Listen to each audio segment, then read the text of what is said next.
salamat sa mga fans at maraming salamat sa inyo mga media na malaki po ang tulong nyo sa narating namin itong peak na to. Magandang hapon po at mabuhay kayo. Congratulations, PBA. Grabe yung mga numbers natin. Now let's call on someone who has established a record in terms of finals appearances, leading his team since taking over as sports director of San Miguel Corporation. Wala ba kung kundi ang ating PBA Vice Chairman and Barangay Ginebra Governor Alfrancis Chu. Thank you so much for coming. Medyo matagal-tagal na rito na umupo kami dito. Salamat sa lahat na tumatangkilik sa PBA.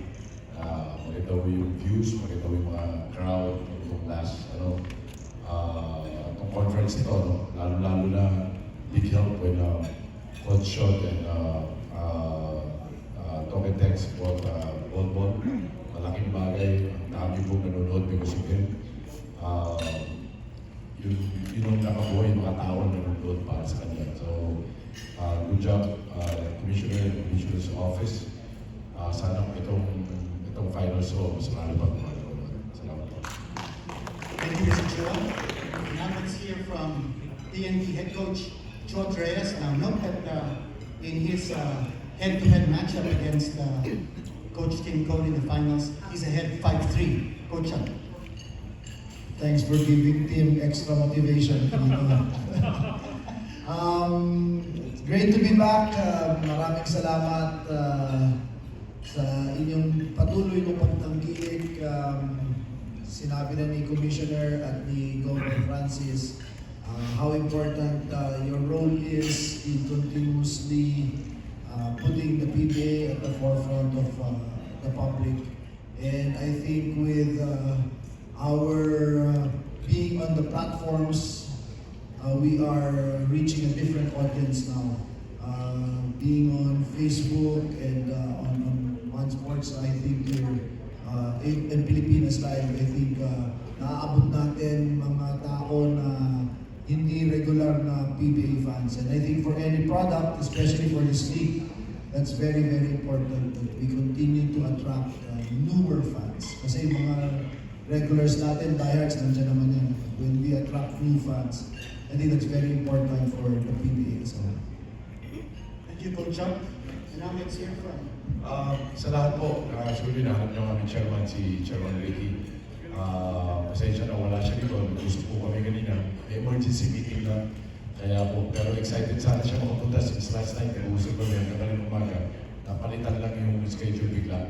So, pinararating niya na nagpapasalamat siya na dito sa press ko na lahat yung mga sports writer na nakarating. well, missing PBA Chairman Ricky Vargas. Nandun siya sa laro kahapon. So, he witnessed the game of TNT and Ronaldo. Now let's hear from Barangay Ginebra head coach Tim Cone. And Coach Tim, the Ginebra faithful, has been waiting for a championship over the last 7 conferences. Will this be the time to break that drought? Well, I'm just hoping that we can put for all the new viewers and all the old viewers as well, I hope we can put a really good series together, a historic one that's going to be exciting to watch.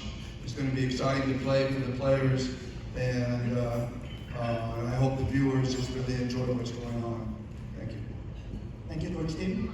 And now let's hear from the players. We'll start off with TNT. And first man on that is BGR, Brandon Rivera-Wasser. Now, you notice that Brandon has not started over the last several games for TNT. He's coming off the bench. He's going to be the import stopper. Looks like he's going to be going up against Justin Brownlee. That'll be a matchup to watch. Brandon, you haven't won a PBA championship yet. Will this be the time for you to get that championship? BGR. I hope so. Yeah, I'm just excited to go out and play some good basketball. You never want to take these opportunities for granted. Coming here 5 times. It's not normal. So but you try to make it normal. You try to just play our game. Rely on each other. Doing the things that got us here. And yeah, hopefully this time we come out, on the winning side. But they're a talented team on the other side. They're really, they play well. They have a lot of chemistry. They've played a lot of big time games together. But so have we. So it's going to be a fun series, and I'm just looking forward to it. Jordan? Jordan? You're coming off the bench for TNT. Last night, you exploded 30 points. What will it take in the finals for you to maintain a level of consistency where you can replicate what you did last night? Jordan?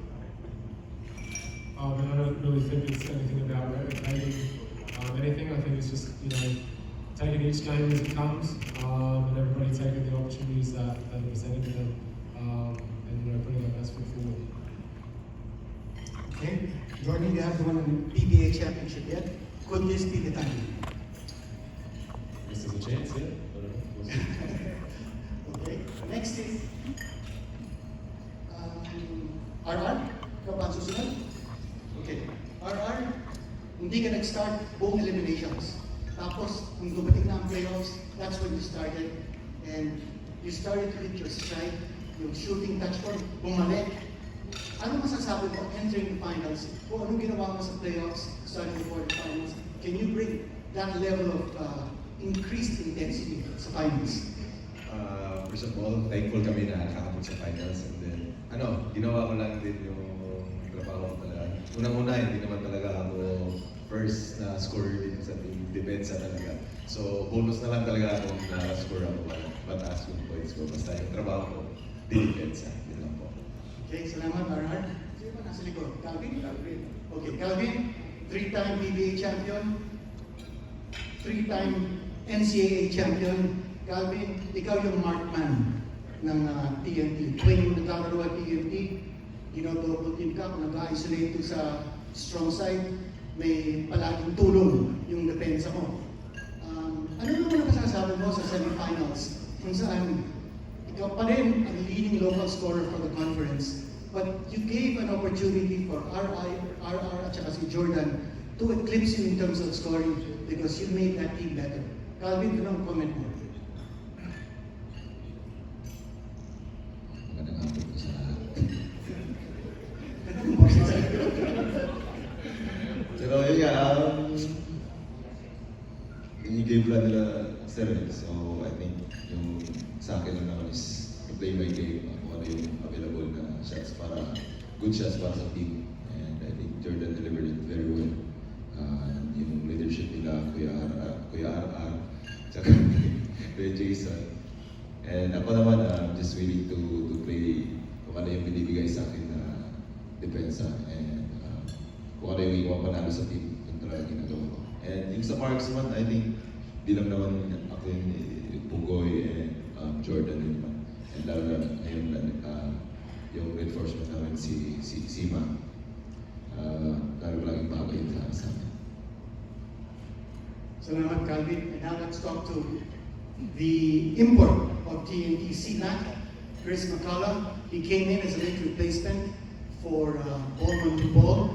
And CMAC, this homecoming for you in the PBA after you lead San Miguel Beer to the championship in 2019. How big is that as far as your career development is concerned, your career path? And what exactly did RHJ tell you when he encouraged you to take this off from TNT and play here in the Commissioner's Cup? First of all, I think this is a full circle moment for me. So it's never been, being 7 years later, I always want to come back, and now I'm finally here. And when I got the call from Rondé, it was basically like 7 in the morning, so I was asleep. But he called me, he said, keep my phone on. He called me in 2 hours. I'm like, yeah, whatever. And he ended up calling me, and it came full circle. And I'm just happy to do that. Thank you, C-Mac. Is that it? Are there any other players? Okay. Now we go over to the Barangay Ginebra side. First man on deck, RJ Barrientos. RJ, last Commissioner's Cup Finals, natalo ng TNT ang Barangay Ginebra. It went to a Game 7, nag-overtime in Game 7. You came off the bench. for Barangay Ginebra in that conference. Ngayon, Barang Romo, you are starting for Barangay Ginebra, and you're playing with an amazing, renewed sense of confidence. Because nung Game 4, nung semifinal series, you were held for the first time this conference to less than double-figure points. Pagkatapos nun, you responded with 2 back-to-back 30-point games. As a starter now, and a major responsibility on your shoulders, what can fans expect from you in these finals? Siguro just embracing every moment kung ano yung binibigay sa akin ng coaches and teammates ko, yung tiwala, yung confident na binibigay nila sa akin. So, kailangan ko lang din gampanan yung role ko as a guard and as a leader sa team na to. So, I'm very happy and grateful na nagagawa ko yung part ko na yun. Pero syempre, hindi pa tapos yung series and we end up playing against TNT again. So, we're rooting for that and I'm very happy na nandito ulit kami sa finals as a team. Thank you, RJ. Steven, you're someone who's been all over the world playing the game that we all love. You came in the PBA as the first overall draft pick in 2023 at the age of 31.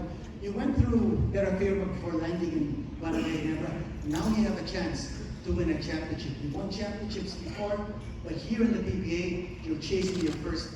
What does this mean to you as a player and as someone who has found a new home in the Philippines? Yeah, it's a big blessing to finally, hopefully end my career here in the PBA. Again, this is why we compete. This is why we play to win games and win championships. And so, again, this is my 5th conference with the team and 3rd finals appearance. So hopefully we can break through this moment. Again, I definitely want to take these moments for granted, and hopefully we can get the job done this time. Okay, Stephen Holt chasing his first PBA championship. Now let's have the microphone over to JP. JP, we were going to talk about your background earlier. This is your 15th conference. You played 12 conferences before. This is your 13th now. You won 6 championships in the PBA. You won championships all over. In Lebanon, in the Emirates, in Indonesia, Southeast Asian Games. I mean, your trophy room must be loaded with medals and trophies. But playing for Ginebra, playing for the championship, this means something special for you. Why is it so special? Just doing what I love to do. First of all, I'm very blessed, to be playing in the PBA and the opportunity that, Boss Al, Boss RSA, and Coach Tim, and the whole coaching staff been trusting me to come and play over the past 10 years. So it's just been incredible, and I'm just, along for the ride and just trying to give it my all every time I go out there and play. But yeah, I'm just thankful for this opportunity. Thank you very much, JP. And we go over to Scotty Thompson. Scotty, you're in the record books as the only man outside of JML to win an MVP in the PBA in the last 10 years. And that's a very, very significant honor. Ngayon, Coach Tim Cone has given you a new role because si RJ now is starting at point guard. He relieves the pressure on you to bring up the ball. How has that impacted on your game now that you're consistently playing the 2 guard position? First of all, thankful kami kay Lord Ken sa another finals sneak namin. And of course, malaking relief sa akin playing along RJ. It's like mas comfortable ako kasi sanay din ako dati with Kuya Eli. Parang may bagong Kuya Eli ako na mas matanda lang ako konti. So, yun. Okay, thank you very much, Scotty. And finally, Troy Rosario. Troy, nung last Commissioner's Cup Finals, in Game 7, you were hurting. You did not start in that game, and you had started previously. Ngayon naman sa ating semifinals, napansin ng mga marami na Coach Tim has brought you back to the starting lineup with Japet coming off the bench. Dito sa upcoming finals against TNT, ganun pa rin ang papel na takumpanan mo. Starting and being the X factor for Barangay Ginebra. Troy. Di naman para sa akin, starting naman din okay sa akin. Kasi yun yung game lang. So, kung ipasok ako as a starter or off the bench, give yung best ko para kaya makatulong. Kasi last Commissioner's Cup Finals talagang hindi ko talaga makalaro yung totoo laro ko kasi yung bad na yan, the bad ankle sprain. And I hope and pray na ngayon maging healthy throughout the finals para mabigyan natin yung mga Pilipinas ng magandang laro. Okay, that sets the stage for our open forum. So guys, kung meron po kayong mga tanong, please step up. The microphones are waiting. And the players and the coaches, Commissioner Willie, at saka si Vice Chair Al Francis, they're all waiting for your questions. Go! Sino ba mauna? Guys. Good afternoon po. To ano po naman kay Coach John. Coach, you're the defending champions, but like Sir Quinito said, maraming parang iba yung complexion ng team ngayon. Plus you are the 8th seed in the coming to the playoffs. So, Coach, anong sasabi mo dun and anong kailangan yung gawin to overcome barangay ka?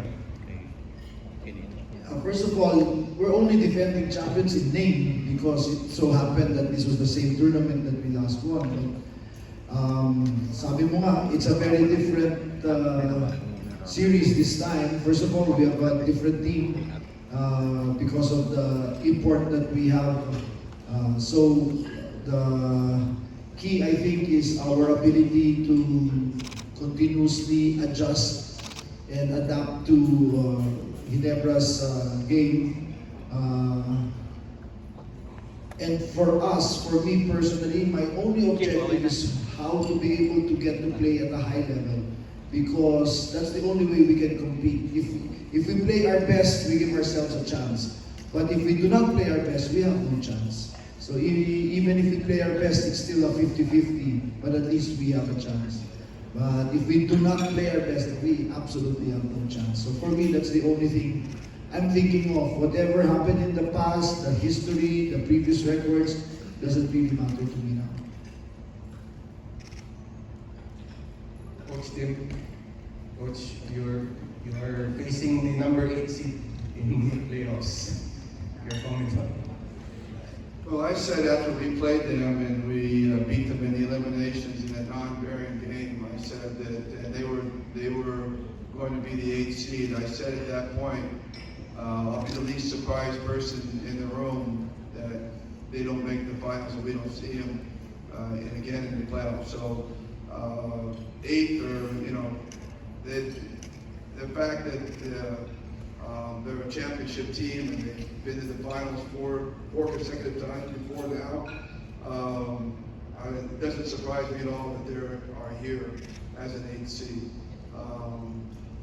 They really started to get their stride, and then Bobo went down during the playoffs, and they brought in a guy who knows how to win in this league. He's familiar with the league. He's been a former Best Import Award. And he looks like he's a really, really good fit. So, we're just looking at that team, and again, we're not surprised if they're, they know how to win championships. Thank you. Next question, please. Kami natin yung mga import, yung matchup nila.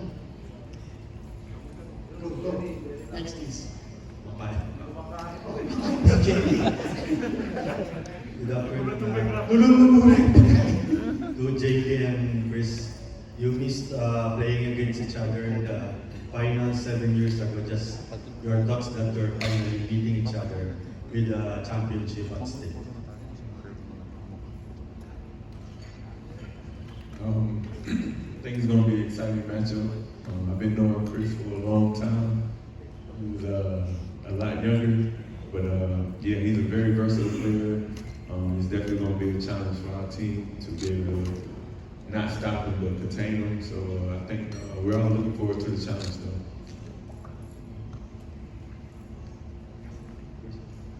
I think this is truly going to be one of the PBA finals that's going to be remembered for a long time. Great team, you know, going up against great player, like you said. But yeah, this is going to be one of the ones to remember. I feel like both teams is preparing up to get ready for it. Chris, I think you've known JB since your teenage years. Is that true? You know, I was probably about 13 or something like that. Maybe 14 years old. He was in college, and I used to go to the college to like work out with him when I was real young. So just to finally be able to play against him, this will be my first time, but it'll be good. Thank you. Coach, to just follow up to Ruben's question. You faced an 8-seeded team before, and unfortunately, you lost during that quarterfinal series against, I think, Power 8. Power 8. I don't know how that means to this one. That was the quarterfinals. That was a place to be completely different then, and I just don't understand the idea of talking about Talking Texas past in terms of being an 8th seed. They're not an 8th seed quality team, and you know they struggled. I think early, just trying to figure out. Coming from a championship, coming from a finals appearances, you know, we've done that in the past. It's really hard to get loaded up right away to start the conference, and I think that just made them stronger. They had their early struggles, you know, just trying to find the right mix, and now they're in their stride, and that makes them extremely dangerous because they've learned a lot and they've grown through what they did before. So, I mean, I think the idea of 8th seed is being overplayed a little bit here. What's that? I agree. Coach, yung ano yan, the idea of becoming the first ever 8-seeded team, if ever, to win PBA championship. Yeah, like I said, you know, those are nice things to hear, but in the end, it doesn't really matter much for us. What matters is really how we prepare, how we play against a very high-quality team. Yun lang inisip namin, and we all of the other things, it's for me, for us, it's just noise. So hindi namin iniisip na yun. Isa na lang, sir. Kay RJ, yung when you faced TNT, I think this last year, na-highlight yung matchup mo with Jason Castro, and now that he's healthy again and will be playing finals against you again, ano lang tingin mo sa matchup nyo this month? Una-una, para pa rin ako nangangarap. So, siyempre, grateful lang ako na pinapanood ko lang kuya mo dati. So, ngayon makakalaban mo again sa final. So, very grateful lang na nakikita ko ulit kay Jason.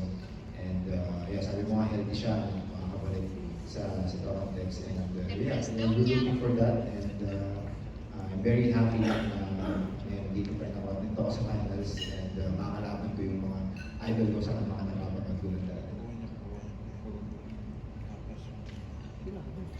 Questions? Sisingit na lang ako ng question para kay Coach John. Coach, you had a lot of adjustments this conference with Ballman. System changed when he was there because Wayne is such an incredible individual talent. But when he left, you had to adjust. In the semifinals against Barranco, you unraveled a few new tricks. Yung 2-2-1 nyo, leading to a 2-3 zone defense. Are we going to expect more new tricks from you in the finals? Secret. Okay, I guess that's his answer. Ano ulit na rin natin yung finals? Okay, go. To the coaches po, we know TNT is a very good three-point shooting team, and Ginebra just in the last semifinals, they've been shooting well from the three-point territory. How do you see this as a factor heading into this series? Both coaches po. well, we used to be a good three-point shooting team, but we absolutely stunk it up. The eliminations, we couldn't make any shots from deep. The whole elimination round, thankfully now we're starting to shoot a little bit better. But I am not surprised with Ginebra's efficiency from three-point range, because if you take a look at their lineup, they put a lineup there with 5 three-point shooters. And that's really, I wanted to say a cuss word, but I caught myself. That's really hard to defend against. So right now, in the end, it's basketball. Our ability to score, put points on the board and make stops, whether that's 2 points, 3 points, or 4 points, whatever the situation calls for. I think more than being a three-point shooting team or not, I think the strength of both teams is that the ability to get the basket and get the points that are needed to win the game.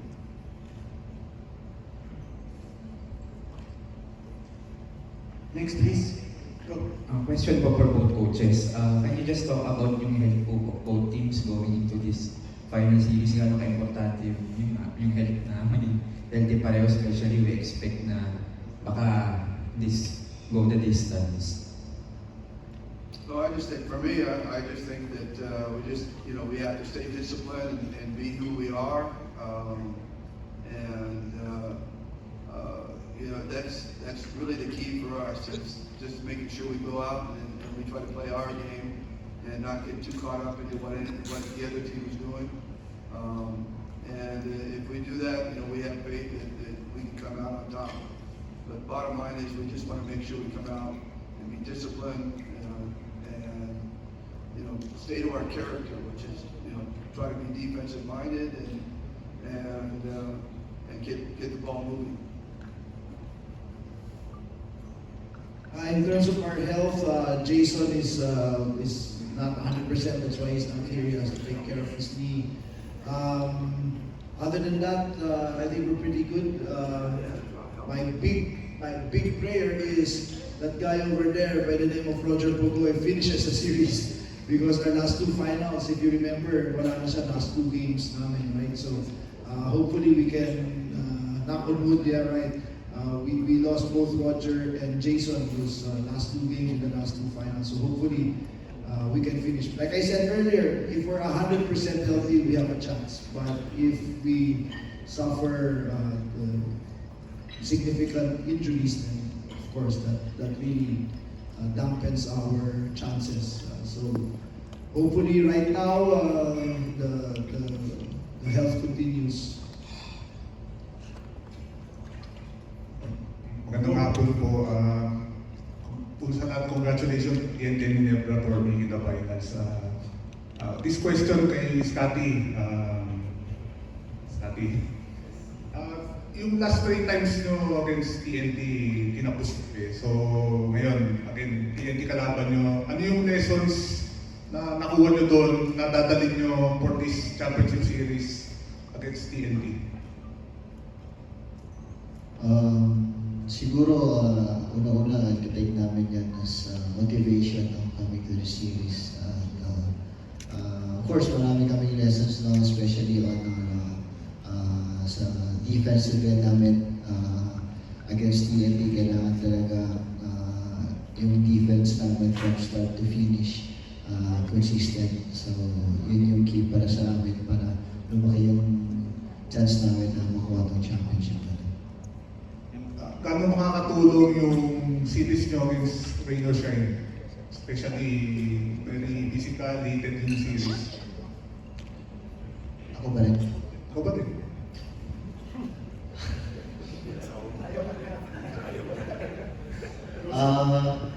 Siyempre, I think malaking bagay yung series namin against Rain or Shine, kasi I think it prepares us coming to this championship, kasi we all know kung gaano kahirap yung series na yun against Rain or Shine, especially sa na-challenge yung defense namin, no?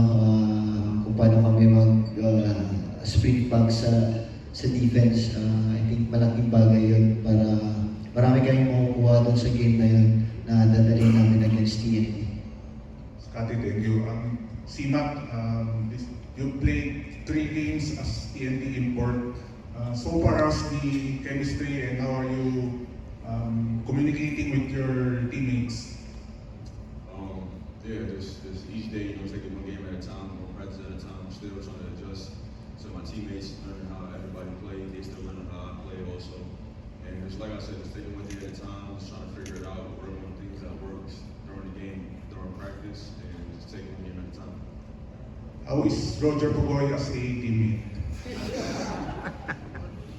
We friends, man. Whatever happened 7 years ago happened 7 years ago. I don't pay no mind, but we friends. We talk about it in the past. I seen the tweets about it, so we good. Roger, kumusta ang teammate si CMAC? Okay naman, okay. Roger, yung nga nung semifinals, ang ganda nung pinakita mo, especially game 3, game winner. Gano'ng kalaking bagay yun na papasok ka sa finals na kumpiyansa ka, ganun yung nilalaro mo? Una-una, yung health ko talaga kasi yun nga, dalawang finals na hamstring ako. Basta alam ko naman sa sarili ko, 100% healthy ako, may tutulong ako sa team namin. And yun nga, maganda. Buti na lang, gumanda yung shooting ko sa semis kasi nung elimination talagang hindi ako makashoot. Thank you. Anyone else? Next, Grandpa. Good afternoon, gentlemen. The question is for Coach John.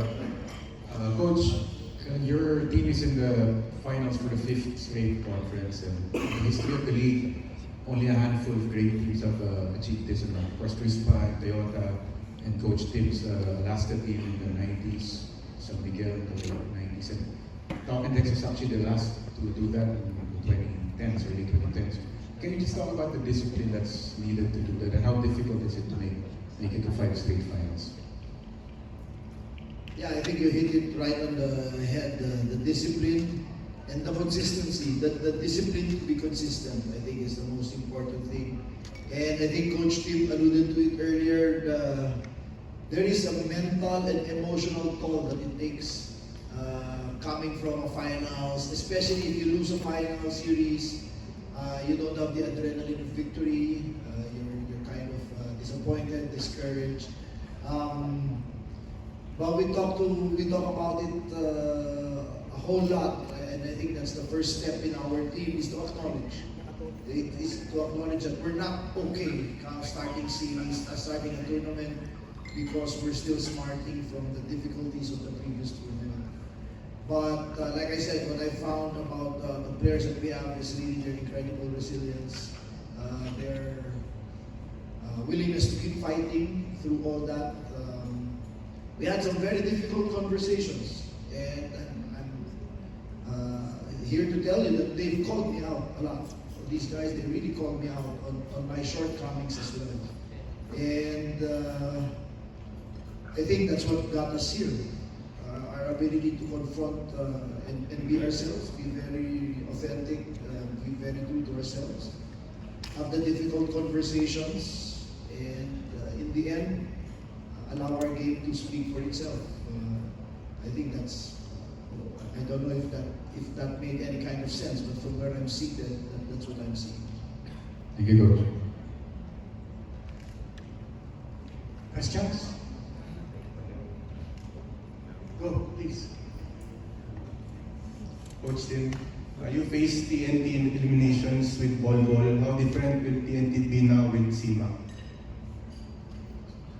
Well, I think they're a lot more integrated now in terms of everybody contributing. I thought that when Bol Bol was there, they really had a more difficult time trying to keep everybody involved, and despite how tremendously great Bol Bol was, and like I said, I think Chris is a much better fit in terms of keeping everybody involved, Coach Sharp said it earlier that they struggled with the three-point shooting limp earlier because I think it was just difficult getting everybody into rhythm. with such a tremendous talent that Bobo was. And now they're back to playing Talkatex grounded basketball. And I think that's made it better and tougher in coming into this series.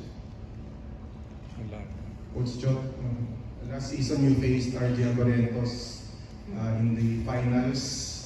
How different is RJ then from now? Baby RJ pa lang siya ngayon. Ngayon, Mamang RJ na siya. We've always believed in the talent of RJ from, I think that was a time where I was coaching the team for the Asian Games with Coach Nenad, and RJ was there. I really fought hard to make sure that he was part of the lineup. So ba yun, RJ, sa Indonesia ba yung Asian Games, right?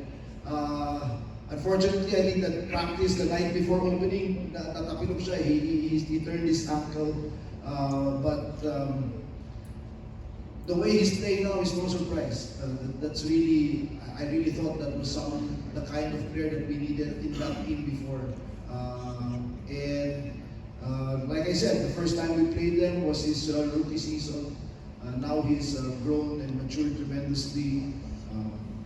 Hitting back-to-back 30-point games, 60 points in the last 2 games. That's no joke. That's not an accident. So, honestly, I still haven't sat down to really think about it and watch them because I've been so focused in our series.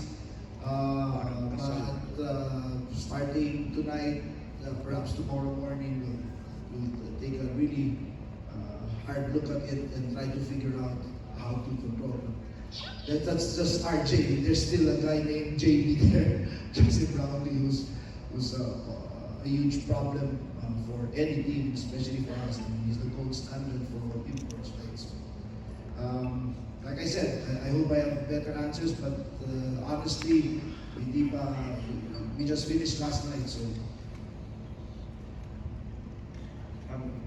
Siguro kay Roger or kay Higo. Napanggit ni Coach Jot, you used to be a good three-point shooting team. Ano lang yung komento niyo doon, and tingin niyo ba makaka-recover na kayo from those struggles early in the conference with your shooting? Oo nga, nag-struggle kami muna. Sana kumanda yung shooting namin this coming finals kasi malaking bagay yun, malaking tulong yun kung paano kami maglaro.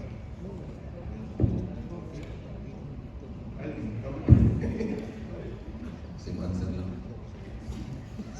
Ayun nga, ang importante naman doon is yung good shots naman. Yung problema lang kasi we're taking a lot of shots pero hindi naman lahat good shots yun. Yung di maganda doon. Malaking factor din siguro yung kumpiyansa ng bawat players. And happy kami na Jordan, nakuha niya na yung kumpiyansa niya. Naging healthy na si Pugoy. And yun lang, tulong-tulong lang. Sana maraos ng finals na to. Mabigyan yung PBA fans ng magandang laban.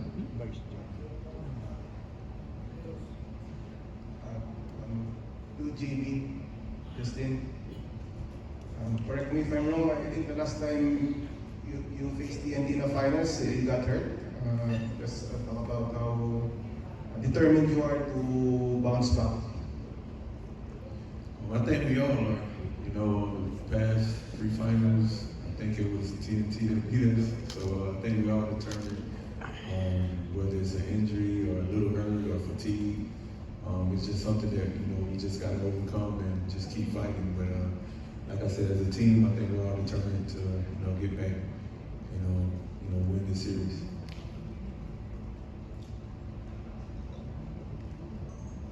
Any last questions? Yeah, we'll have some pictures again.